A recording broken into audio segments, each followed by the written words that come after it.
Si le virtuel est aujourd'hui un thème omniprésent dans le monde de l'animation, le succès de Sword Art Online l'ayant bien démocratisé, on en trouvait déjà certaines occurrences, notamment à la fin des années 90 et au début des années 2000. Le monde virtuel y était un sujet en pleine expansion et laissait libre cours à de nombreux fantasmes, mais aussi certaines craintes.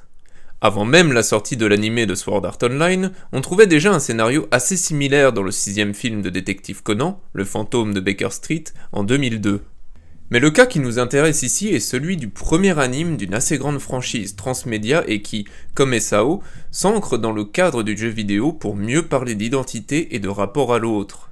Un chef-d'œuvre de 2002 pourtant aujourd'hui un peu oublié, Haxin. Pour résumer rapidement, Haxin prend place dans le MMORPG The World. Un joueur, Tsukasa, s'y réveillera amnésique et ne pourra pas s'en déconnecter. De plus, ses sensations seront on ne peut plus réelles. Certains joueurs vont alors chercher à l'aider, même si Tsukasa les rejette souvent pour se réfugier hors des limites du système du jeu. Haxin démocratise ainsi ce trope du personnage coincé dans un jeu vidéo et en profite pour explorer des thèmes bien humains au prisme du virtuel. Nous allons donc plonger dans cet univers et voir de quelle manière l'histoire nous livre le parcours de Tsukasa et toutes les doubles lectures et métaphores que le virtuel permet d'introduire. Roleplay, le titre du premier épisode, est loin d'être anodin. Cette notion de jeu de rôle sera omniprésente dans la bouche des personnages tout au long de l'histoire. En effet, l'avatar d'un jeu est un espace virtuel dans lequel on peut projeter le rôle que l'on souhaite. Ce rôle est d'autant plus important dans un jeu en ligne, un média de communication.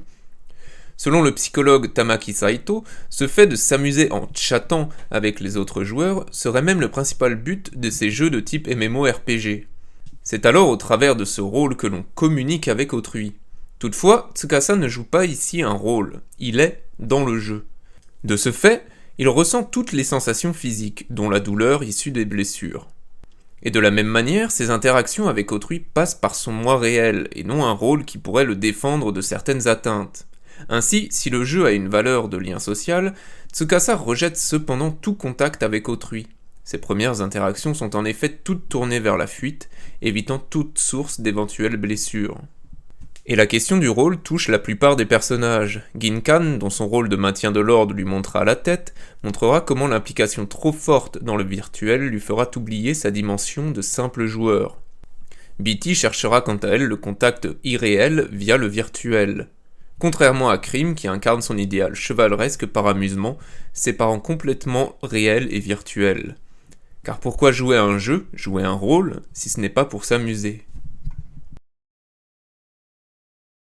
Dans son rythme posé, l'anime n'est pas avare en dialogue. Ils sont même l'essence de son histoire, et ce, d'une manière qu'on pourrait presque qualifier de méta. Car c'est au travers de ces dialogues que le Tsukasa reclus sera au contact d'autrui, du réel. C'est donc au travers de ces relations et des mots échangés qu'il renouera le dialogue avec le monde réel. De plus, Tsukasa ne jouant pas un rôle dans un espace où il est attendu qu'il en joue un, il est exclu, voire harcelé, par les autres joueurs. Cette dimension de rôle pouvant faire écho au rôle social que définit Saito. Tsukasa n'a pas de rôle et donc pas de place où exister. Sans communication avec le monde extérieur représenté par les autres joueurs, Tsukasa est une anomalie, un bug à effacer. Les seuls à dialoguer avec lui sont ceux qui verront plus loin que l'image d'un rôle, qui verront l'humain derrière l'avatar. Beer est en ce sens un autre exemple intéressant. Ayant échoué dans son rôle de père dans le réel, il se retrouve à compenser cela dans le virtuel via Tsukasa. Jouant d'abord ce rôle paternel virtuel, son implication ira au point d'influer sur le réel en devenant le tuteur de Tsukasa. C'est-à-dire que Beer, au travers de ses dialogues, ira au-delà de son rôle virtuel, son avatar n'étant alors plus qu'une fenêtre sur ce monde pour le véritable humain derrière l'écran. Au travers de son rôle virtuel, il change le réel. Enfin, le virtuel offre un simulacre d'échappatoire au réel, Subaru illustrant bien cela par sa situation. Handicapée dans le monde réel, il n'y a que dans le virtuel qu'elle peut se mouvoir librement. Cependant, déjà restreinte dans le réel, elle le sera aussi dans le virtuel par son rôle de chef des Chevaliers Écarlates. Ce n'est alors qu'en abandonnant ce rôle, en redevenant la simple Subaru, qu'elle pourra alors évoluer et suivre ses envies. se libérer du rôle d'handicapé en se liant d'amitié via le virtuel. Le monde virtuel permet ici de mettre en perspective le monde réel, et ce, notamment au travers de Tsukasa, car en centrant l'histoire autour de ce personnage, le monde virtuel se fait alors métaphore de sa situation d'Hikikomori. On sent bien ici la fin de la vague post-Evangelion, Tsukasa étant très proche d'un Shinji dans son caractère et les thèmes qui le définissent. Tsukasa est donc ici enfermé dans son monde virtuel coloré, en opposition au monde réel qui est montré comme terne et froid. C'est notamment le refuge où sommeille Aura, une sorte de chambre d'enfant, qui symbolisera le mieux cette situation. Cloîtré dans un lieu coupé de tous, sortant parfois dans la maison qu'est The World, mais fuyant dans sa chambre au moindre accrochage avec autrui. Cette situation est appuyée par Morgana, la mystérieuse force retenant Tsukasa et Aura. Morgana offre ici bien sûr une figure maternelle dans laquelle l'enfant qu'est Tsukasa se réfugie, un cocon éternel de protection maternelle omnipotent, duquel il sera ardu de se détacher. C'est à force de côtoyer autrui, de dialoguer, que Tsukasa pourra faire son introspection et commencer à se détacher de sa mère. Mais en introduisant autrui dans sa relation maternelle, il subira un rejet de Morgana.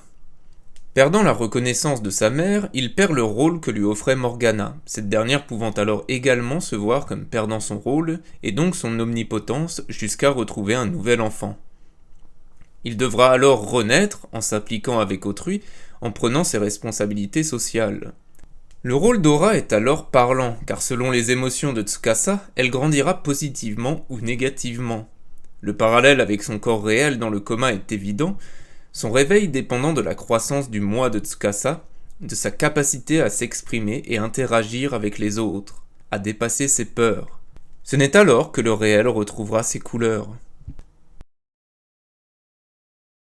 Hakushin est une œuvre riche en sens et très bien menée, ouvrant la porte à un univers et des personnages passionnants. Signe s'impose d'autant plus par son récit et toutes les doubles lectures qu'il offre. Nous avons exploré ici la structure principale de ce scénario et comment il se sert de la question du rôle et du virtuel comme métaphore. Mais chacun des personnages mériterait qu'on s'y attarde en détail, l'anime regorgeant de répliques à interpréter. Et peut-être bien que l'une des plus importantes, d'autant plus après ses réflexions sur la relation à autrui, est celle portant sur le sens d'une rencontre. C'est à chacun de nous de lui donner un sens.